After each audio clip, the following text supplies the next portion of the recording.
Hi friends, welcome to my channel. നിങ്ങൾ ആദ്യമായിട്ടാണ് എൻ്റെ ചാനൽ കാണുന്നതെങ്കിൽ സബ്സ്ക്രൈബ് ചെയ്യാൻ മറക്കരുത്. കൂടാതെ അടുത്തുള്ള പാട്ടുകൾ അപ്ലോഡ് ചെയ്യുമ്പോൾ അറിയാനായി ആ ബെല്ലൈക്കൺ കൂടെ ഒന്ന് പ്രസ് ചെയ്തേക്കാം. അപ്പോൾ നമുക്ക് കഥയിലേക്ക് കടക്കാം. മിസ്റ്റർ ആൻഡ് മിസ്സിസ് ഹിറ്റ്ലർ, ഭാഗം 5. രചന ഫൗസിയ നൗഷാദ്. ആദ്യമായിട്ട് വേദിക പോലീസ് സ്റ്റേഷനിൽ വന്നു. അതിൻ്റെ പേടിയും ടെൻഷനും അവൾക്ക് നല്ല രീതിയിലുണ്ടായിരുന്നു. സിദ്ധുവിന് പിന്നാലെ ഒരു കുട്ടിയെപ്പോലെ അവൾ നടന്നു. Good morning sir. Good morning sir. ഈ കുട്ടി വേദിക പാലക്കാട് നിന്ന് മിസ്സിംഗ് ആയി എന്ന ന്യൂസ് കണ്ടിരുന്നു. വേദിക: ഞങ്ങൾ അന്വേഷിച്ചു കൊണ്ടിരിക്കുകയായിരുന്നു. ഈ കുട്ടി എങ്ങനെ നിങ്ങൾക്കൊപ്പം എത്തി? സർ, ഈ കുട്ടിയെ ഞാൻ കഴിഞ്ഞ ദിവസം ടൗണിലെ ഹോട്ടലിൽ വെച്ചാണ് കാണുന്നത്. അവിടെ ആഹാരം കഴിച്ചിട്ട് ക്യാഷ് കൊടുക്കാൻ ഇല്ലാതെ നിൽക്കുകയായിരുന്നു. ഞാനാണ് ഹെൽപ്പ് ചെയ്തത്. പിന്നീട് എന്നോടൊരു ജോലി വേണമെന്ന് ആവശ്യപ്പെട്ടു. ഓർഫനേജിൽ നിൽക്കാൻ താല്പര്യമില്ലാത്തത് കൊണ്ട് വന്നു എന്ന് എന്നോട് പറഞ്ഞുള്ളൂ. വാർത്ത കണ്ടപ്പോഴാണ് മിസ്സിംഗ് കേസാണെന്ന് മനസ്സിലാകുന്നത്, സിദ്ധാർത്ഥ് പറഞ്ഞു. എന്നിട്ട് നിങ്ങളുടെ വീട്ടിലായിരുന്നോ ഈ കുട്ടി ഇത്ര ദിവസം? വേദിക പറയട്ടെ, എന്തായിരുന്നു അവിടുത്തെ ജോലി? SI ചോദിച്ചു. ഇദ്ദേഹം പറഞ്ഞതെല്ലാം ശരിയാണ് സാർ. ഞാൻ ജോലി ആവശ്യപ്പെട്ടപ്പോൾ എനിക്ക് ഇദ്ദേഹം വീട്ടിൽ ജോലി തന്നു. താമസ സൗകര്യവും അവിടെ ആയിരുന്നു. ഞാൻ 2 ദിവസം അവിടെ ആയിരുന്നു. ശരി, വേദിക ഞങ്ങളുടെ ഒപ്പം വരൂ. പാലക്കാട് സ്റ്റേഷനിൽ തന്നെ ഹാൻഡ് ഓവർ ചെയ്യണം. അവൾ പോവാൻ മനസ്സില്ലെന്ന രീതിയിൽ സിദ്ധുവിനെ നോക്കി. ഞാൻ നിന്റെ പുറകെ തന്നെ ഉണ്ടാവും. നീ ധൈര്യമായി പൊക്കോളൂ. സ്ട്രോങ് ആയി നിന്നാൽ മതി. പോലീസ് വാഹനത്തിന് പുറകെ തന്നെ അവനും പാലക്കാട് സ്റ്റേഷനിലേക്ക് യാത്രയായി. അവിടെ അവളെ കാത്ത് അനാഥാലയത്തിലെ ആയമാരുണ്ടായിരുന്നു. വേദു, നീ എന്ത് പണിയാ കാണിച്ചത്? നീ എന്തിനാ ഓടിപ്പോയത്? അവിടെ നിനക്ക് എന്തായിരുന്നു കുറവ്? അവളെ കണ്ടയുടൻ അനാഥാലയത്തിലെ ആയമാർ ചോദിച്ചു. നിങ്ങൾ അങ്ങോട്ട് മാറി നിൽക്കൂ. വേദികയോട് തന്നെ ചോദിക്കട്ടെ. വേദിക എന്തിനാണ് ഓർഫനേജിൽ നിന്ന് ഇറങ്ങിപ്പോയത്? എനിക്ക് അവിടെ നിൽക്കാൻ താല്പര്യമില്ല സാർ. കാരണം ഇവർ എനിക്ക് ഇഷ്ടമില്ലാത്തവരെ കൊണ്ട് എന്നെ വിവാഹം കഴിപ്പിക്കും. അയ്യോ ഇല്ല മോളെ, നിനക്ക് ഇഷ്ടമില്ലാത്തവരെ കൊണ്ട് ഞങ്ങൾ നിന്നെ വിവാഹം ചെയ്യിക്കില്ല. നീ ഞങ്ങളുടെ ഒപ്പം വാ. വേദിക ഇവരുടെ ഒപ്പം പോവാൻ തയ്യാറാണോ? SI ചോദിച്ചു. അല്ല സർ, ഞാൻ ഇവരുടെ ഒപ്പം പോവില്ല. അവിടുത്തെ അടുക്കള ജോലികൾ ചെയ്യുന്നത് ഞാനാണ്. ചുളിവിൽ അവർക്ക് ജോലിക്കാരിയെ വെക്കാതെ എന്നെക്കൊണ്ട് പണിയെടുപ്പിക്കാം. ഇനി ഞാൻ അങ്ങോട്ടേക്കില്ല. വേദികയ്ക്ക് ഇഷ്ടമില്ലാത്ത സ്ഥിതിക്ക് നിങ്ങൾക്ക് അവളെ കൊണ്ട് പോകാൻ പറ്റില്ല, ഇൻസ്പെക്ടർ പറഞ്ഞു. ഞങ്ങൾക്ക് മോളോടൊന്ന് സംസാരിക്കണം. അവളെ ആരോ തെറ്റിദ്ധരിപ്പിച്ചതാ. ഞങ്ങൾക്ക് ഇവളെ കൊണ്ടുപോകണം. മാറി നിന്നുള്ള സംസാരമൊന്നും വേണ്ട. ഇവിടെ നിന്ന് മതി. പറയാനുള്ളത് പറഞ്ഞോളൂ. മോളെ, നീ ഞങ്ങളുടെ കൂടെ വാ. നിന്റെ അനിയത്തിമാരൊക്കെ അവിടെ നിനക്ക് വേണ്ടി കാത്തിരിക്കുകയാണ്, അവർ പറഞ്ഞു. എൻ്റെ പൊന്ന് സാറേ, എനിക്ക് ഇവരുടെ ഒപ്പം പോവേണ്ട. ഞാൻ പ്രായപൂർത്തിയായ വ്യക്തിയാണ്. എനിക്ക് എൻ്റെതായ നിലപാടുണ്ട്. ഇനി എന്തൊക്കെ ആയാലും ഞാൻ ഇവരുടെ ഒപ്പം പോവില്ല.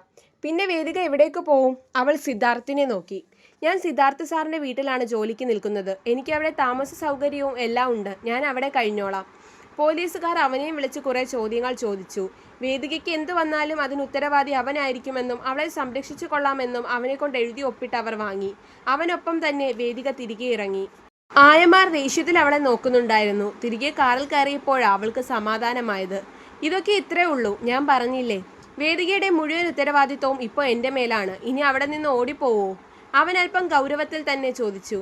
ഇല്ല എന്ന അർത്ഥത്തിൽ അവൾ തലയാട്ടി. അവൻ വീട്ടിൽ വരുമ്പോൾ ഹാളിൽ എല്ലാവരും അവനെ കാത്തിരിപ്പുണ്ട്.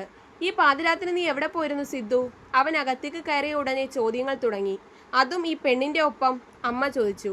അതിപ്പോ നിങ്ങളെയൊക്കെ ബോധിപ്പിക്കണമെന്നുണ്ടോ? സിദ്ധു ദേഷ്യത്തിൽ തിരികെ ചോദിച്ചു. വേണം. രാവിലെ പോയതാണ് നീ. ഊരു പേരും അറിയാത്ത ഈ പെണ്ണിനെയും കൊണ്ട്. എവിടെയാണെന്ന് ഞങ്ങൾക്ക് അറിയണ്ടേ? ഞങ്ങൾ സ്റ്റേഷൻ വരെ പോയതാണ്. എൻ്റെ ദൈവമേ, എന്തിന്? ഇവള് വല്ല വള്ളി ഒപ്പിച്ചിട്ടാണോ വന്നത്? അഞ്ജലി ചോദിച്ചു. അല്ലമ്മ, അവളുടെ പൂർണ്ണ ഉത്തരവാദിത്വം ഇനി എനിക്കായിരിക്കും. അതുകൊണ്ട് ഇവളെ ഇനി ആരും ദ്രോഹിക്കരുത്. വരൂ വേദിക. അവർ അകത്തേക്ക് കയറിപ്പോയി. എന്തൊക്കെയാ ഭഗവാനെ ഇവിടെ നടക്കുന്നത്? എവിടെ നിന്നോ ഒരു പെണ്ണിനെ കൊണ്ടുവരുന്നു, അവളുടെ ഉത്തരവാദിത്വം ഏറ്റെടുക്കുന്നു. ഇനി ഇവളുടെ പുറകിൽ എന്തൊക്കെയാ വരാൻ പോകുന്നതെന്ന് ആർക്കറിയാം?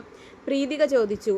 ഇനി ഒരു വഴിയേ ഉള്ളൂ. സിദ്ധുവിനെ ഇനി ഇങ്ങനെ വിട്ടാൽ പറ്റില്ല. എത്രയും വേഗം അവന്റെ വിവാഹം നടത്തണം, രഘു പറഞ്ഞു. അത് തന്നെയല്ലേ നമ്മൾ ഇത്രയും കാലമായിട്ട് അവനോട് പറഞ്ഞുകൊണ്ടിരിക്കുന്നത്. അവൻ കേൾക്കണ്ടേ? ഇപ്പോൾ അതേ പുതിയ കാരണമായി, രവി പറഞ്ഞു. അവൻ അവളെ ഇഷ്ടമാണെന്നല്ലേ പറഞ്ഞിട്ടുള്ളൂ. അവൾ അവനെ ഇഷ്ടമാണെന്ന് ഇതുവരെ നമ്മളോട് പറഞ്ഞിട്ടില്ല. അങ്ങനെയുള്ള സ്ഥിതിക്ക് നമുക്കൊരു കളി കളിക്കാം. അത് പറഞ്ഞത് അരുണിമയാണ്. എന്ത്? നീ കാര്യം തെളിച്ചു പറഞ്ഞു. അവൻ അവളെ ഇഷ്ടമാണെന്ന് പറഞ്ഞ സ്ഥിതിക്ക് അവനോട് അവളെ കെട്ടാൻ പറയാം. മാമി എന്തൊക്കെയാ പറയുന്നത്? പിന്നെ ഞാൻ സിദ്ധുവിനെ കാത്ത് കഴിയുന്നത് എന്തിനാപ്പോ? ദിവ്യയ്ക്ക് പരിഭവമായി. എൻ്റെ ദിവ്യ, ഞാൻ പറഞ്ഞു തീർന്നില്ല. കെട്ടാൻ പറയാം എന്നല്ലേ പറഞ്ഞോളൂ. അവർ കെട്ടു എന്ന് പറഞ്ഞില്ല. അവിടെയാണ് കാര്യം. സിദ്ധു ഇത് നമ്മളെയൊക്കെ പറ്റിക്കാനും കല്യാണത്തിൽ നിന്ന് ഒഴിഞ്ഞു മാറാനും ഉണ്ടാക്കിയ കാരണമാണെന്ന് എനിക്ക് നന്നായിട്ടറിയാം. അവനെ ഞാൻ കാണാൻ തുടങ്ങിയിട്ട് കുറേ ആയില്ലേ. നമ്മൾ അവനോട് അവളെ കെട്ടാൻ പറഞ്ഞാലും അവൾ അതിന് സമ്മതിക്കുമെന്ന് നിങ്ങൾക്ക് തോന്നുന്നുണ്ടോ? അവർ പറഞ്ഞതിൽ കാര്യമുണ്ടെന്ന് എല്ലാവർക്കും തോന്നി. അവൾ സമ്മതിച്ചാലോ? അവളൊക്കെ പണത്തിന് വേണ്ടി എന്തും കാണിക്കും, അനിക പറഞ്ഞു. ഇല്ല മോളെ, നീ നോക്കിക്കോ. അവളെ കണ്ടിട്ട് അത്ര വലിയ പ്രശ്നക്കാരിയാണെന്ന് എനിക്ക് തോന്നുന്നില്ല. അവളെ സിദ്ധു നിർബന്ധിച്ച് ചെയ്യിപ്പിക്കുന്നതാവും ഇത്. ഒരിക്കലും അവളെ വിവാഹത്തിന് സമ്മതിക്കില്ല, ഉറപ്പ്. സമ്മതിച്ചാ നമുക്ക് അപ്പം നോക്കാം. അരുണിമ പറഞ്ഞതിനോട് എല്ലാവരും യോജിച്ചു. മുത്തശ്ശിക്കുള്ള മരുന്നെടുത്ത് കൊടുക്കുകയായിരുന്നു വേദിക. വേദു, നിനക്കെന്റെ സിദ്ധുവിനെ ഇഷ്ടമാണോ? മുത്തശ്ശി ചോദിച്ചു. അതെന്താ മുത്തശ്ശി അങ്ങനെ ചോദിച്ചത്? സിദ്ധു നിന്നെ ഇഷ്ടമാണെന്ന് പറഞ്ഞത് അവന്റെ അച്ഛൻ എന്നോട് പറഞ്ഞല്ലോ. അതൊക്കെ വെറുതെ മുത്തശ്ശി. മുത്തശ്ശിയോടായതുകൊണ്ട് ഞാനൊരു രഹസ്യം പറയാം. സിദ്ധു സാറ് ദിവ്യയെ ഇഷ്ടമല്ലാത്തത് കൊണ്ട് രക്ഷപ്പെടാനാണ് എന്നെ ഇഷ്ടമാണെന്ന് പറഞ്ഞത്. അല്ലാതെ സാറിന് എന്നെ ഇഷ്ടമൊന്നുമല്ല മുത്തശ്ശി. ഇനി ഇഷ്ടമാണെങ്കിൽ നീ അവനെ കെട്ടോ മോളെ? ഇല്ല മുത്തശ്ശി, അതിനുള്ള അർഹത ഒന്നും എനിക്കില്ല. ഇവിടുത്തെ വേലക്കാരിയാണ് ഞാൻ. ആ സ്ഥാനത്ത് നിന്നാൽ മതി എനിക്ക്. എൻ്റെ സിദ്ധുവിന് അങ്ങനെയൊന്നുമില്ല മോളെ. അവന് നിന്നെ ഇഷ്ടമാണെങ്കിൽ അവൻ നിന്നെ ഉറപ്പായും കിട്ടും. എനിക്ക് നീ അവൻ്റെ ഭാര്യയായിട്ട് വരണമെന്ന് ആഗ്രഹം. അവൾ അത്ഭുതത്തോടെ മുത്തശ്ശിയെ നോക്കി. അവന് നിന്നെക്കുറിച്ച് പറയുമ്പോൾ 100 നാവാ, മുത്തശ്ശി അറിഞ്ഞു. അതുകൊണ്ട് സിദ്ധു സാറിനെ ഇഷ്ടമാണെന്ന് മുത്തശ്ശി അങ്ങ് തീരുമാനിച്ചോ? എൻ്റെ മുത്തശ്ശി ഓരോന്നോർത്തി കുഞ്ഞു തല പോയിക്കേണ്ട കേട്ടോ. അതൊന്നും ഒരിക്കലും നടക്കാൻ പോകുന്നില്ല. അവൾ കളയോട് പറഞ്ഞ് ചെന്ന് ചാടിയത് സിദ്ധുവിൻ്റെ മുന്നിൽ. നിനക്കെന്താടി പോത്തെ, കണ്ണ് കണ്ടൂടെ? എന്തിനാ ഓടുന്നത്? നടന്നു മാറിയില്ലേ നിനക്ക്? അവൾ അവനെ നോക്കി. അവൻ്റെ നീണ്ട മുടിയിഴകൾ നെറ്റിയിലേക്ക് വീണ് കിടപ്പുണ്ട്. കണ്ണുകൾ ദേഷ്യം വരുമ്പോൾ ചുരുങ്ങും. വല്ലാത്ത ജാതി. എന്തു പറഞ്ഞാലും ബുൾസെ പോലെ ഈ 2 കണ്ണും പുറത്തേക്ക് തള്ളി നോക്കണം, മനുഷ്യനെ കൂടെ പേടിപ്പിക്കാൻ. വഴിയെന്ന് മാറടി. അവളെ പിടിച്ചു മാറ്റി സിദ്ധു മുറിയിലേക്ക് കയറി. അവൾ കുറച്ചുനേരം തലയ്ക്ക് കൈയും കൊടുത്ത ശേഷം മുറിയിലേക്ക് പോയി. അവൾ വാതിലടച്ച ശേഷം തൻ്റെ ബാഗിൽ നിന്നൊരു ഫോട്ടോ എടുത്തു. അവളുടേത് തന്നെയായിരുന്നു അത്. നീല ധാവണി ഉടുത്ത് കണ്ണുകളിൽ കൺമഷി എഴുതി മുല്ലപ്പൂ വെച്ച് ഒരുങ്ങി സുന്ദരിയായി നിൽക്കുന്ന ഫോട്ടോ. കണ്ണുകളിൽ തിളക്കം, ചുണ്ടുകളിൽ പുഞ്ചിരി, നാണം, ആകെ സന്തോഷത്തിന്റെ നിമിഷങ്ങൾ. തൻ്റെ പ്രിയപ്പെട്ടവൻ ക്യാമറയിൽ പകർത്തിയ ചിത്രം, അതിൻ്റെ ഒരു കോപ്പി അവൾ ചോദിച്ചു വാങ്ങുകയായിരുന്നു. അതവൻ എടുത്തത് കൊണ്ട് തന്നെ അവൾക്ക് ഒരുപാട് പ്രിയപ്പെട്ടതായിരുന്നു. ആ ഓർമ്മയിൽ അവളുടെ കണ്ണുകൾ നിറഞ്ഞു. അവളുടെ കഴുത്തിൽ കിടക്കുന്ന ആ ചരട് സ്വർണമോ താലിയോ അല്ല, വെറും ഒരു ചരട് മാത്രം. പക്ഷെ അതിൻ്റെ പ്രത്യേകത അവളുടെ പ്രിയപ്പെട്ടവൻ ചാർത്തിയതാണ്.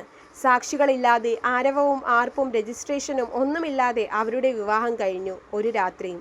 പക്ഷേ എന്നോട് ഒരുപാട് സ്നേഹമായിരുന്നില്ലേ? കൂടെ കൂട്ടാമെന്നും പറഞ്ഞതല്ലേ? കാത്തിരിക്കാനും പറഞ്ഞു. അവനെ കാത്ത് വേദികയിരുന്നു. പക്ഷേ അവൻ പിന്നീട് ഒരിക്കലും വന്നില്ല. ആ രാത്രിയും താലിയൊക്കെ അവൾക്ക് മാത്രം അറിയുന്ന സത്യങ്ങളാണ്. മറ്റാരെങ്കിലും അറിഞ്ഞാൽ അതോടെ എല്ലാം തീരും. പക്ഷെ അവനിപ്പോൾ എവിടെയാവും? ഇനി എന്നെ തിരക്കി അനാഥാലയത്തിൽ വന്നിട്ടുണ്ടാവുമോ? ഈശ്വര, എന്നെ എങ്ങനെ കണ്ടുപിടിക്കും? അതുവരെ അവൾ അങ്ങനെ ചിന്തിച്ചിരുന്നില്ല. അവൾക്ക് ആദിയായി. മുത്തശ്ശിയോട് സംസാരിച്ചിരിക്കുമ്പോഴാണ് സിദ്ധുവിൻ്റെ അച്ഛനും അമ്മയും മുറിയിലേക്ക് വന്നത്. സിദ്ധു, നിന്റെ വിവാഹം ഞങ്ങൾ ഫിക്സ് ചെയ്തു. അടുത്ത മാസം തന്നെ നിന്റെ വിവാഹം നടക്കും, അച്ഛൻ പറഞ്ഞു. എൻ്റെ പൊന്നച്ഛ, അച്ഛനെ പറഞ്ഞാൽ മനസ്സിലാവില്ലേ? എനിക്ക് ദിവ്യയെ കെട്ടണ്ട എന്നല്ലേ ഞാൻ പറയുന്നത്? അവളെ കെട്ടണ്ട, നിനക്ക് വേദികയല്ലേ ഇഷ്ടം? അവളെ തന്നെ കെട്ടിക്കോ. അവളുടെ മനംമാറ്റം കണ്ടവൻ ഞെട്ടിപ്പോയി. അതെങ്ങനെ ശരിയാവും? അതൊന്നും പറ്റില്ല, സിദ്ധു പറഞ്ഞു. അതെന്താ ശരിയായാല്? നിനക്കാണ് അവളെ ഇഷ്ടമെന്ന് പറഞ്ഞത്. അവളുടെ ഉത്തരവാദിത്വം നിനക്കാണ്. അപ്പോൾ ഞങ്ങൾ നിനക്ക് അവളെ വിവാഹം ചെയ്തു തരാൻ തീരുമാനിച്ചു. നീ റെഡി ആയിക്കോ. അവൻ ശരിക്കും കുഴങ്ങി. ഒരു കാര്യം കൂടി, അവൾ ഇതിന് സമ്മതിച്ചില്ലെങ്കിൽ അടുത്ത മാസം അതേ മുഹൂർത്തത്തിൽ നിന്റെയും ദിവ്യയുടെയും വിവാഹം നടക്കും. അതിനൊരു മാറ്റവും ഇല്ല. ഇനി നീ എന്തൊക്കെ പറഞ്ഞാലും ഇത് ഞങ്ങൾ തീരുമാനിച്ചു. അത് പറഞ്ഞ് അച്ഛനും അമ്മയും കടന്നുപോയതും സിദ്ധു അറിയാതെ തലയിൽ കൈവച്ചു പോയി. തുടരും. അപ്പോൾ നിങ്ങൾക്ക് എൻ്റെ കഥ ഇഷ്ടമായെങ്കിൽ ലൈക്ക് ചെയ്യാനും ഷെയർ ചെയ്യാനും കമൻറ്റ് ചെയ്യാനും മറക്കണ്ട. നന്ദി.